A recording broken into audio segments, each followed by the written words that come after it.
એમને નથી ઓળખતી, પણ એ વ્યક્તિ એવું છે, એ વ્યક્તિ એવા છે કે જેને લગભગ ભુજના બધા જ લોકો ઓળખે છે, કારણ કે એમને સેવા એવી કરી છે, એમને કાર્ય એવા કર્યા છે. તમે બધા એ નામથી અજાણ નથી. મિતેશભાઈ શાહને આપણે બહુ ગૌરવ સાથે, બહુ આદર સાથે સ્ટેજ પર બોલાવીએ અને એમનું સન્માન કરીએ. કોઈ પણ સેવાકીય પ્રવૃત્તિ હોય, કોઈ પણ સમાજના લોકોને, પોતાના સમાજના લોકોને તો મદદરૂપ થાય છે, પણ આજે કદાચ મને ખાતરી છે કે આવતીકાલે હું એમને ફોન કરીશ કે મિતેશભાઈ અહીંયા અટવાઈ છું અને અહીંયા જરૂર છે, તો એ ના નહીં પાડે. એવા આપણા સમાજના હીરો હું કહી શકું કે આપણા સમાજના તારા મિતેશભાઈ શાહને આપણે સન્માનવા જઈ રહ્યા છીએ.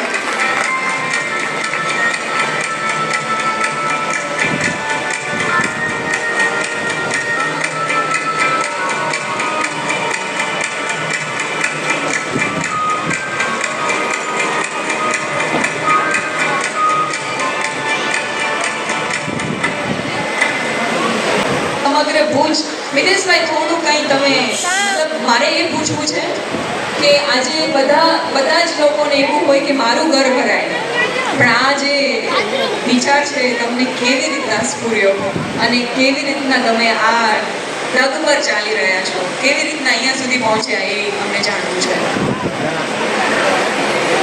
પહેલે તો સદાય હસતા રહેતા એવા સ્મિત હસમુખભાઈ ઝવેરી અને સમગ્ર ટીમનો આભાર કે મારા જેવા નાના કાર્યકરનું આટલી મોટી જ્ઞાતિમાં સન્માન માટે બોલાવ્યો.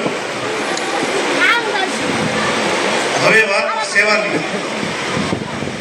તો પેલે મહામૂલ્યો મનુષ્ય અવતાર મળ્યો, એનામાં જૈન ગુણ મળ્યો. ત્યારે વિચાર આવ્યો કે મારી માના બે શબ્દ હતા કે સાંજ ત્યાં સુધી ન પડે જ્યાં સુધી આપણે બે પાંચ વ્યક્તિના મોઢા ઉપર હાસ્ય ન લઈ આવી શકીએ. બહુ મોટી વાત છે. આ કામ આપણે મનુષ્ય અવતારમાં જ કરી શકીએ છીએ. કેટલા પુણ્ય પછી આ મોકો મળ્યો છે. કે ત્યારે 17 વર્ષ પહેલા વિચાર્યું કે બે ક્ષેત્રે કામ કરવા જેવું છે, મેડિકલ, એજ્યુકેશન. મેડિકલ દિન પ્રતિદિન મોંઘું થતું જાય છે, એજ્યુકેશન મોંઘું થતું જાય છે. એજ્યુકેશન કરીએ તો ભવિષ્યમાં ઘણા લોકોને ઉપયોગી થાય. મેડિકલમાં આપણે સામે ખબર છે કે નાનો ડેન્ગ્યુ તાવ આવ્યો હોય છે તો ઘરનું અર્થતંત્ર બગડી જાય છે. 17 વર્ષ પહેલા એક પરિવારથી ચાલુ કર્યું હતું, ત્યારે ડાયાલિસિસના પેશન્ટોને ખૂબ જ તકલીફ હતી. એક પેશન્ટથી ચાલુ કર્યું હતું. આજે મારી કરીને 400 પરિવાર છે ભાઈઓ. એનામાં ફક્ત ડાયાલિસિસ વાળા નથી, કેન્સર વાળા છે, નાની ગંગા સ્વરૂપ બહેનો છે, મોટી ઉંમરના પેરેન્ટ્સ છે કે જેનું દીકરી નથી, દીકરો નથી, કોઈ નથી, જેનું ઘરમાં લાઇટ બિલ કે દૂધનું બિલ ભરવા માટે પણ પૈસા નથી.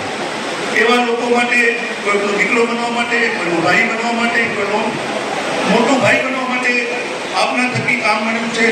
મહિને 4 લાખ રૂપિયા જેવું ખર્ચું હોય છે. કોઈ સંસ્થા નથી, સંસ્થાનો પટાવાળો હું છું ને મેનેજર એવું છું, બધું છું. મેં પણ 4 લાખ રૂપિયા જેવું ખર્ચું હોય છે. મહિને 1 રૂપિયો પણ મારું હોતું નથી. પણ માના આશીર્વાદ, પેશન્ટોના નસીબ, દાતાઓનો સહકારથી આ બધું કાર્ય દર મહિને કોઈ પણ સડસીતે પૂરા થાય છે. ને એક કામ નથી, સવારે 5 વાગ્યાથી જીવદયાનું અલગ અલગ કામ થાય છે. અનુશાળાને કેન્દ્રોના જેનું કોઈ નથી તેમનો પિતા બનવાનો પણ મોકો મળ્યો છે. ફરી મને અહીં બોલાવ્યો ને મારા આ કાર્યને પુરસ્કાર આપ્યું. એ સન્માન મળી જાય છે, પણ સન્માન પછી આગળ કામ કરવું વધુ જવાબદારી બની જાય છે. અને મારી જવાબદારી વિશેષ વધી છે. ને છેલ્લે વાત પૂરી કરતા સમાજનો પણ નસીબો છે. પૂર્વ પ્રમુખો ખૂબ જ સારું કામ કર્યું છે. એનામાં મુકેશભાઈ ઝવેરીનું હું વિશેષ આભાર માનીશ કે જેને પ્રશ્ન મારી ચિંતા કરી છે.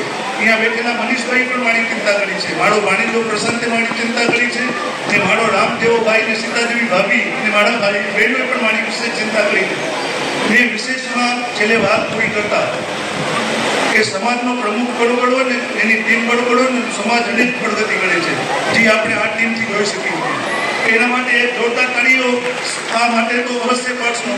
ફરી ખૂબ ખૂબ ધન્યવાદ. ને મને બોલાવ્યો તો ખૂબ ખૂબ આભાર. ને આ નવા એન્કર બેનનો પણ પરિચય થયો, એના બીજી પણ વાત સાંભળવાની ખૂબ મજા આવી. Thank you.